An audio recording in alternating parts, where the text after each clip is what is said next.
Welcome to the next edition of BriefingsDirect. I'm Dana Gardner, Principal Analyst at Inter Arbor Solutions, your host and moderator.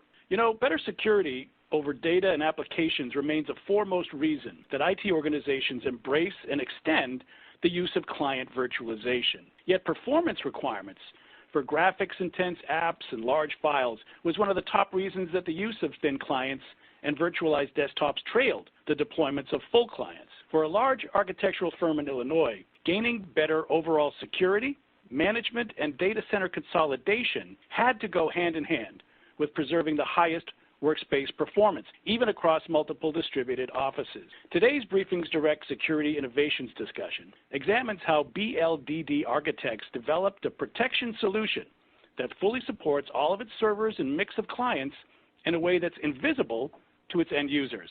Here to share the story of how to gain the best cloud workload security, regardless of the apps and the data, is Dan Reynolds, Director of IT at BLDD Architects in Decatur, Illinois. Welcome to BriefingsDirect, Dan. Thank you, Dana. Well, tell us, Dan, a little bit about BLDD Architects. How old is the firm, where you're located, and then maybe we'll talk a bit about what you have running there in your now centralized data center. We're actually 90 years old this year. We were founded in 1929. It has obviously changed names over the years, but the same core group of individuals have weaved through the entire time. We had, as I said, when I first started, we had 5 offices, 3 in Central Illinois, one in Chicago, and then we had added one in Davenport, Iowa. And 2 years ago, we consolidated all the Central Illinois offices into the Decatur office. When we did that, part of the initiative was to allow people to work from home. And because we're virtualized, that's easy. It doesn't matter. I mean, the desktop is here. The user can be wherever they need to be. The back end, we're 100% Microsoft shop, except for VMware, of course. I run the desktops on a 3-node HPE DL380 cluster. I'm using a SAN product called StarWind Virtual SAN, which has worked out very well. All VMware for the virtualization, VMware ESXi 6.5, and then VMware Horizon 7. And the type of work you do, describe the breadth of architectural and design and planning that you do and the types of clients that your organization supports. We're commercial. We don't do any residential, or very, very rarely. Our biggest customers are K through 12 educational facilities. We also do religious institutions, we do colleges, we do some healthcare clinics and things like that. And one area we've gotten into the last few years have been senior living facilities. That's an area of growth that we have pursued. Our reason for starting the office in Davenport was the way that the Iowa had restructured some of their funding for schooling, and we saw that as a good opportunity to get in there and start working with school districts. And we do stuff.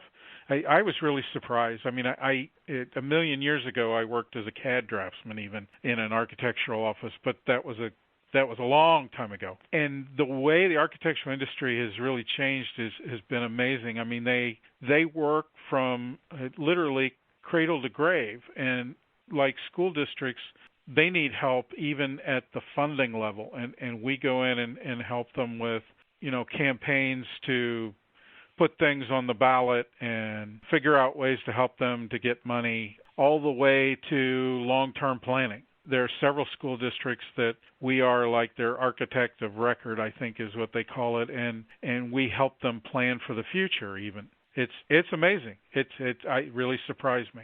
All right. Well, we have a good understanding of the type of organization. Obviously, some very large projects, very complex projects, multi-year, perhaps in many cases. We also understand what you've got in your data center. What's your security posture? How did you approach security, knowing that it's not one vendor, not one product? You don't just get security out of a box. You have to architect it. What's your philosophy, and what do you have in place? Like many, I like to have a multi-layered approach. I think you have to, it can't just be antivirus, and it can't just be firewall, and it can't just be this or that.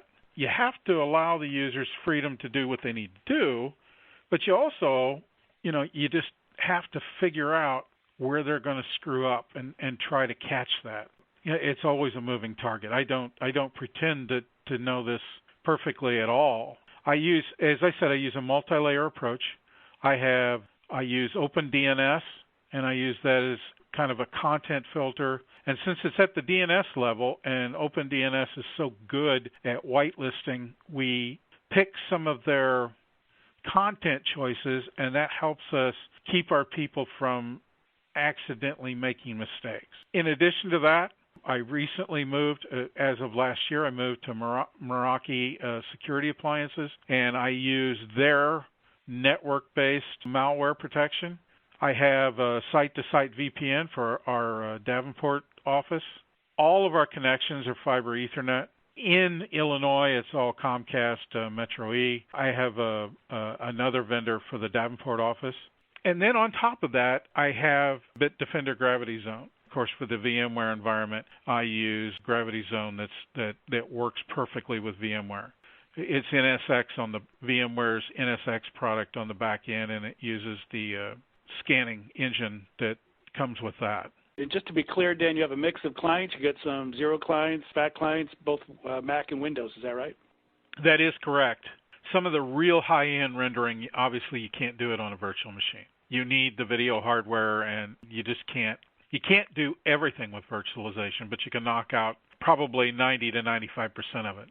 And, of course, on those machines, I have to have conventional protection. And then, of course, we have laptops and Surfaces, and the marketing department has Macs. And there are just times you can't completely do everything with a virtual machine. Is it fair to say being paranoid about security has paid off? How well do you view your security posture? I'm confident, but I'm not cocky, because the minute you get cocky, you're setting yourself up. But I'm confident because I've got these multi-layers, and my assumption and how I build my confidence is where these layers overlap is giving me just a little bit of cush. So I'm not constantly afraid.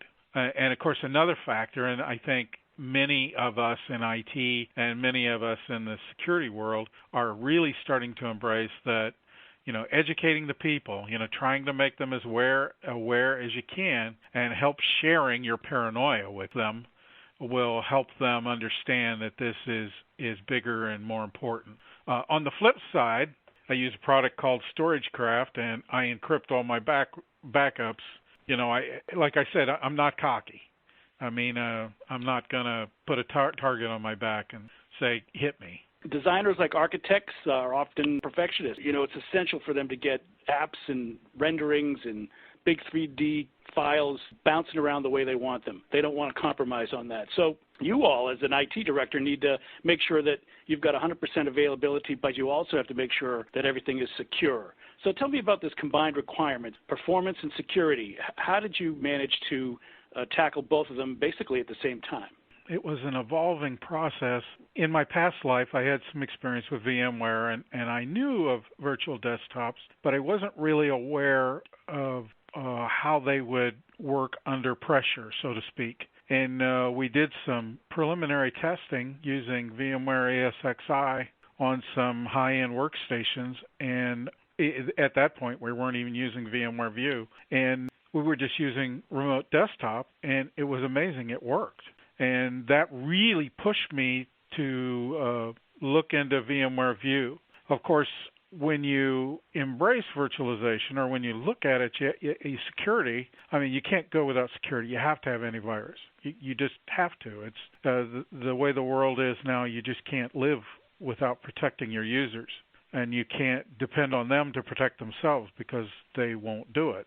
The way VMware approached antivirus solutions, knowing that, a native agent, old-fashioned type antivirus solution would really impact performance, was they built it into the network.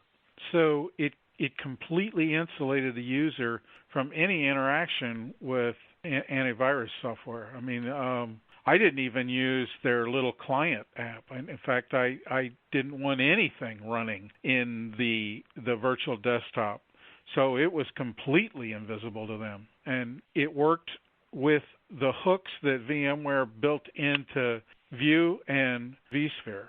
When you go to fully virtualized, you solve a lot of problems. You can centralize, you can control your data, you can control those apps. That in itself is a big security benefit. Tell me about your philosophy about security and why going virtualized, in addition to having strong AV, was the right way to go.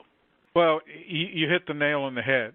Centralizing, I can have one image or, a few images, and I know how the machines are built. I don't have desktops out there that users just, customize and add all their crap to. I can control the image. I can lock the image down. I can protect it with Bitdefender. If the image gets bad, it's just an image. I throw it away and I replace it. I tend to use full clones, persistent disks, just simply for that reason. It's just so easy to, somebody starts having a problem with their machine or their Revit software gets corrupted or something happens. I just throw away the old VM and roll a new one in.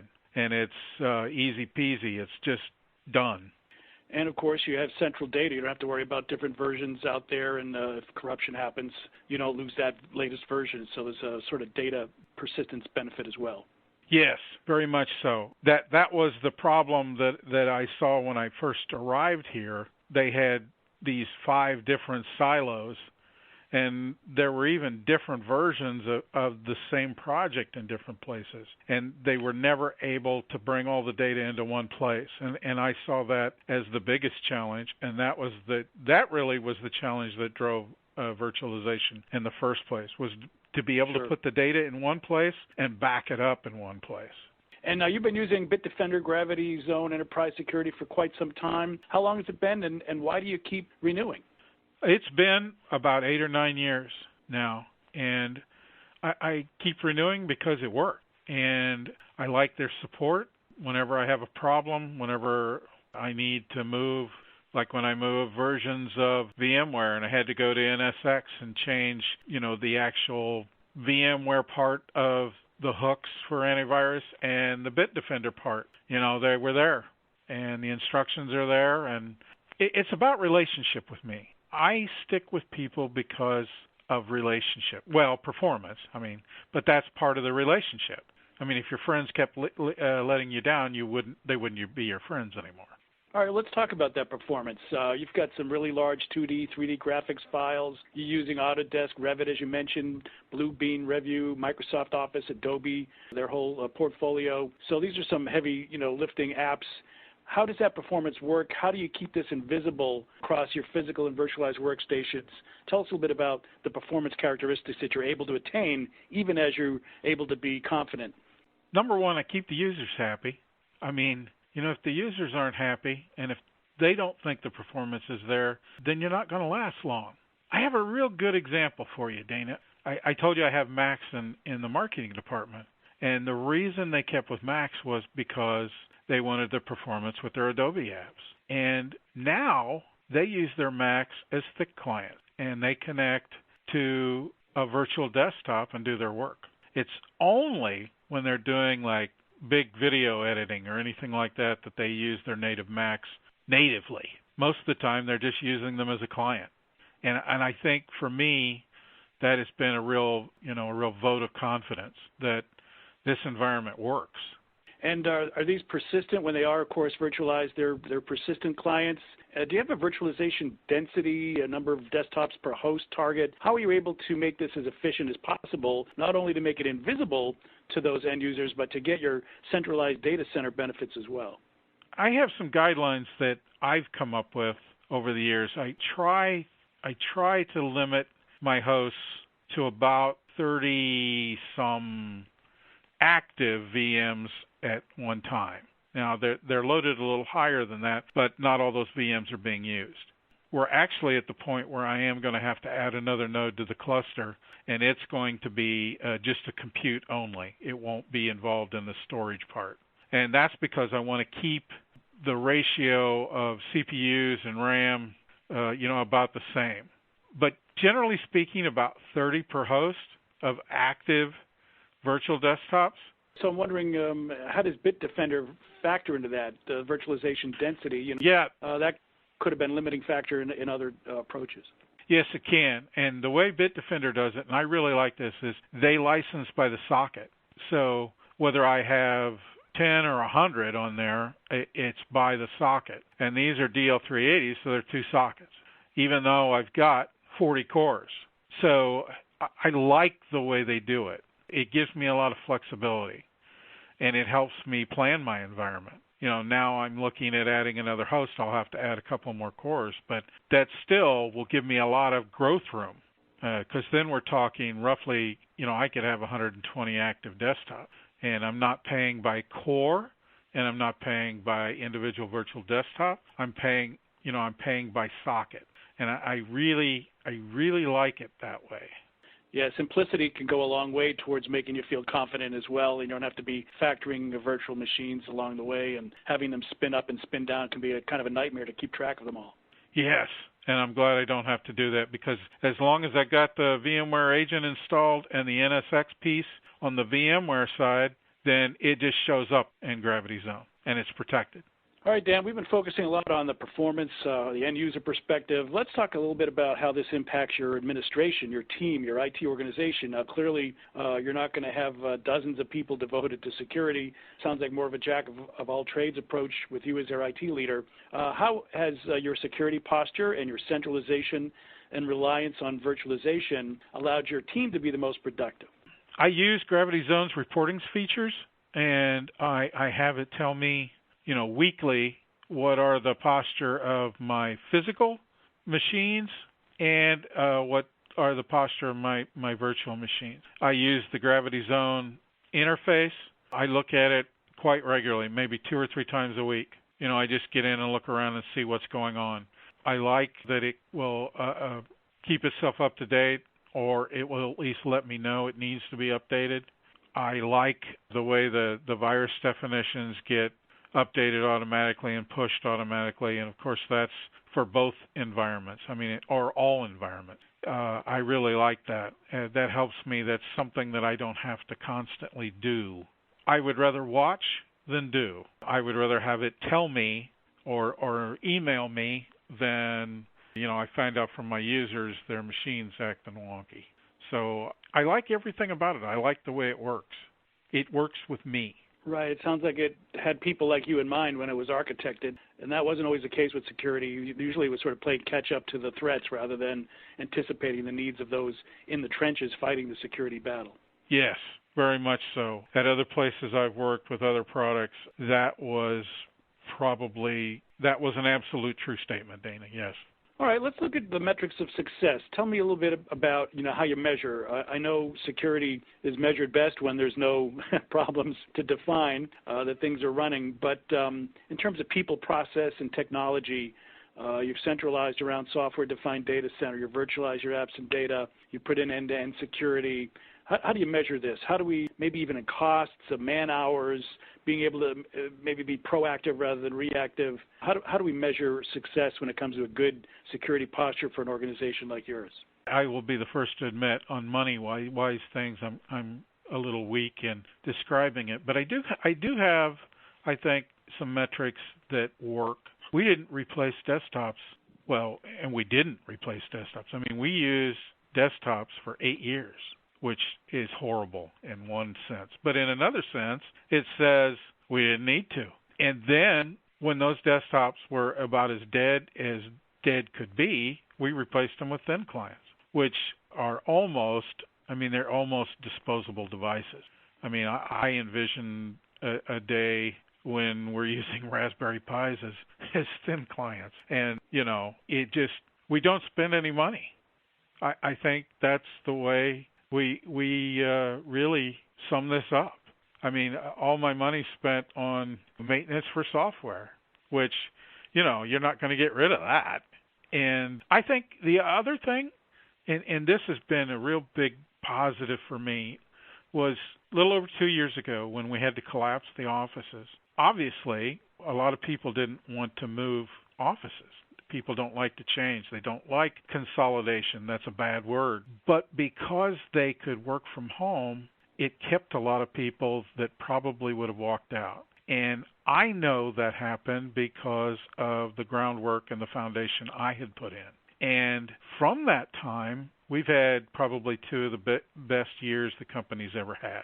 even after that consolidation. And so for me personally, that was kind of like, hey, I had something to do with that, and I can take some pride in that. Yeah, you should. So, Dan, when I hear your story, the metrics of success that I see are that you're able to accommodate growth, you can scale up, and I suppose if you had to, heaven forbid, you could scale down. You're also in a sort of a future-proofing position because you've gone software-defined, you've gone centralized and consolidated, you've gone highly virtualized across the board. You can accommodate at-home uses, BYOD. Perhaps you have a merger and acquisition in the works. Who knows?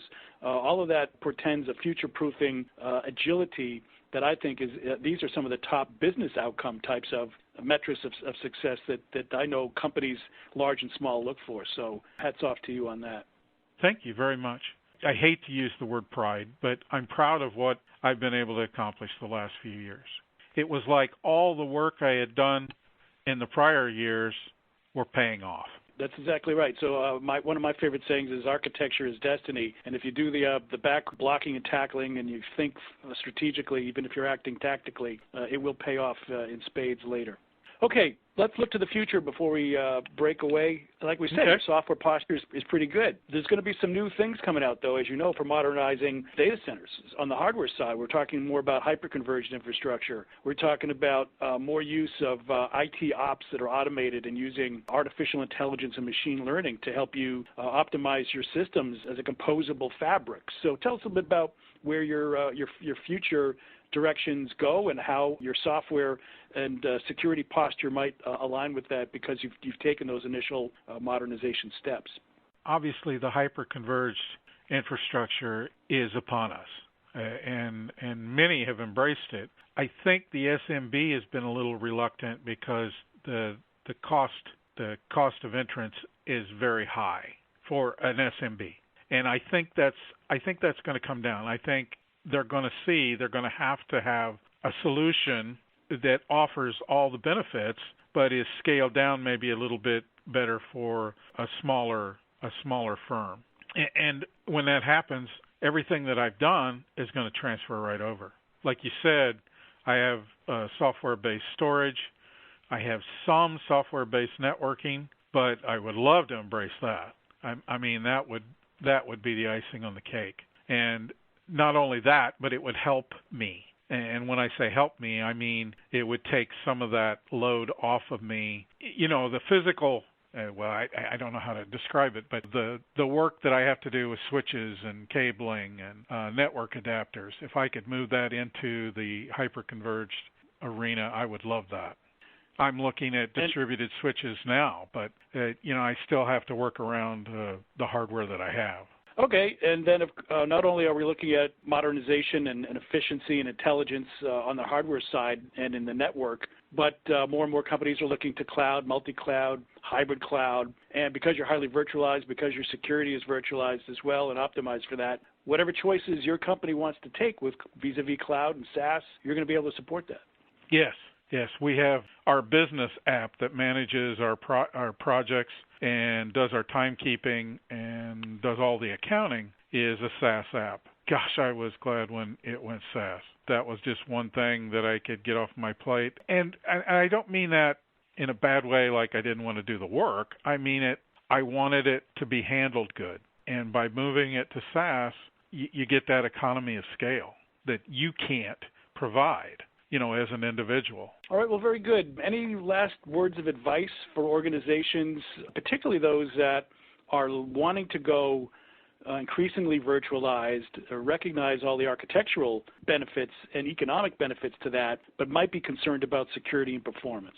Research, and then more research. And don't assume that you can't virtualize, because when I started, everybody said there's no way you can virtualize Revit. And even Autodesk, they would say, well, you can't virtualize. Of course, I was, and it worked fine, and I ignored them. And some of that you have to do. I mean, yes, there are reasons that people publish best practices, but you have to be willing to experiment, and you have to be willing to take some chances sometimes. But you do that by researching and testing and moving forward gently. It's a long road. You may have to take a couple detours, but it's worth it, and it will pay off. Well, very good. I'm afraid we'll have to leave it there. You've been listening to a sponsored BriefingsDirect discussion on how a large architectural firm gains better overall security, management, and data center consolidation while preserving the highest workspace performance. And we've learned how Bitdefender Gravity Zone Enterprise Security is meeting the challenges related to a top performer with nearly 100% virtualized clients across a distributed multi-office environment. So please join me in thanking our guest. We've been here with Dan Reynolds, Director of IT at BLDD Architects in Decatur, Illinois. Thanks so much, Dan. Thank you, Dana.